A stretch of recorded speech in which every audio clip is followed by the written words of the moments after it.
Hello Taurus, Sun, Moon, Rising, and Venus signs. Kamusta kayo? Sana po nasa mabuti kayong kalagayan. Welcome back po sa Star Tarot.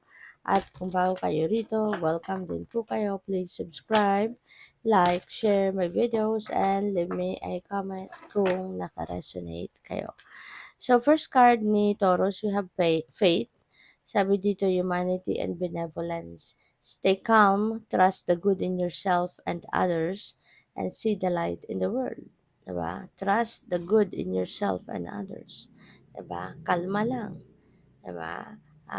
Minsan, kailangan din natin na magbigay tayo ng benefit of the doubt. Diba? Ipakita din natin yung pagtitiwala sa ibang tao, lalo-lalo na kung kati-katiwala naman talaga yung tao. Diba? Huwag tayong magbibigay ng tiwala doon sa mga tao na sa tingin ninyo talagang hindi mapagkakatiwalaan kasi mararamdaman nyo naman yun eh.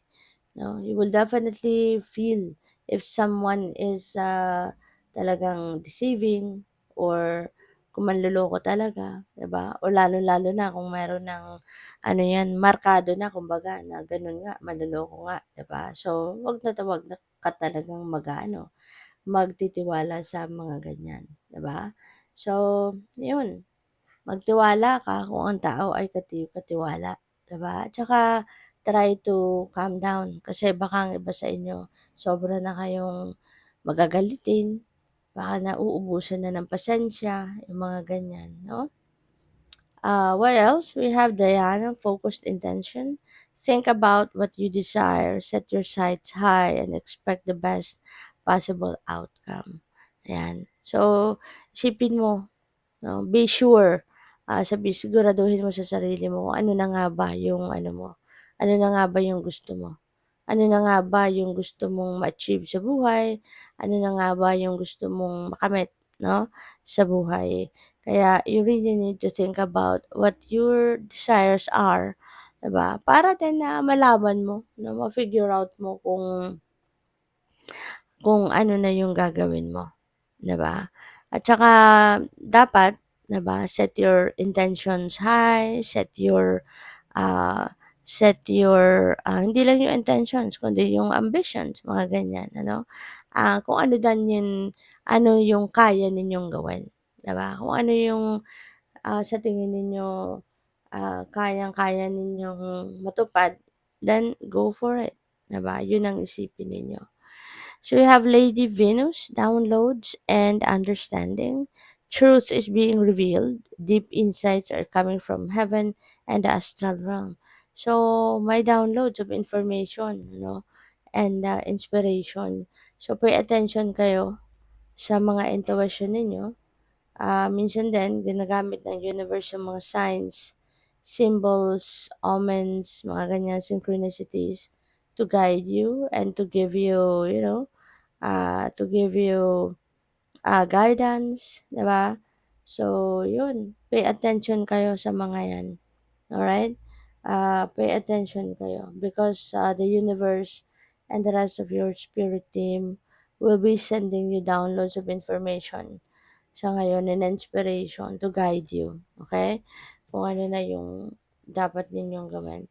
At saka, there is some truth, no, that is coming to light. Um, Maaari na mga katotohanan ito regarding regarding sa mga tao sa paligid mo, 'di ba? Or this could be the truth, no, of a situation na you're dealing with na baka hindi yun ang hindi yun yung naaano ninyo. Hindi yun yung nakikita ninyo or hindi yun yung napapansin ninyo, yung gano'n, no? So, tignan natin kung ano pa ang ganap for Taurus. And maraming salamat for subscribing. And if you haven't subscribed yet, subscribe na kayo. And also, maraming salamat din for not skipping the ads. Malaking bagay yan sa akin. And also, please click the join button sa baba ng video kung gusto niyo na mag-join sa membership. Okay? Salamat po. So, we have surrender to joy. A key to positive change in your life is to let joy in and savor it. Indulge in random acts of smiling during both the hard and easy times. Keep surrendering to more joy. Ayan. Kasi nga, joy is a very positive energy, 'di ba? Kaya kapag lagi kang masaya, lagi kang nagpo-project ng saya, ng positivity, mas marami pang positibong bagay, mas marami pang magagandang bagay or pangyayari sa buhay mo ang lalapit sa'yo.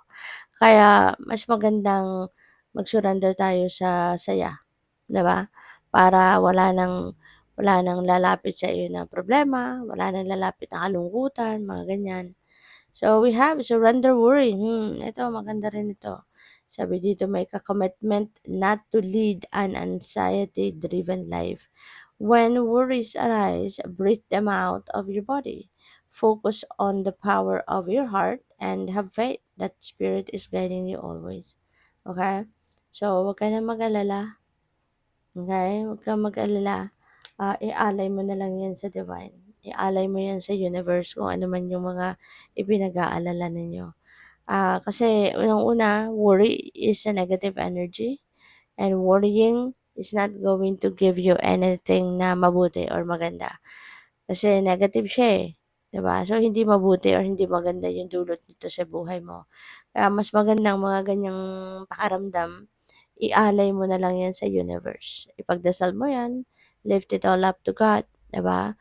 Let go and let God, ika nga. Allow the divine, allow God to allow God to help you carry your burdens, allow God to help you na mawala, matunaw na kung ano man ang mga negativity sa sarili mo, sa buhay mo, sa isip mo, yung mga ganon. Okay? So, what else? We have surrender defensiveness. Defensiveness is a sign of weakness. To communicate in a more empowered way, stay centered and hear someone out, then offer a clear, non-defensive response. Ayan. So, matuto daw kayong makinig. 'Di ba? Makinig muna, wag munang 'di ba kasi minsan, while other people is trying to explain or may sinasabi, tapos defensive agad tayo. Hindi pa siya tapos magsalita, sumasagot na tayo, 'di ba? Parang dinidepensahan na natin ang sarili natin, dinidepensahan na natin kung anong ginawa natin, 'di ba? May mga gano'n minsan tayong reaction. But, ito sinasabi sa inyo na learn to to listen muna.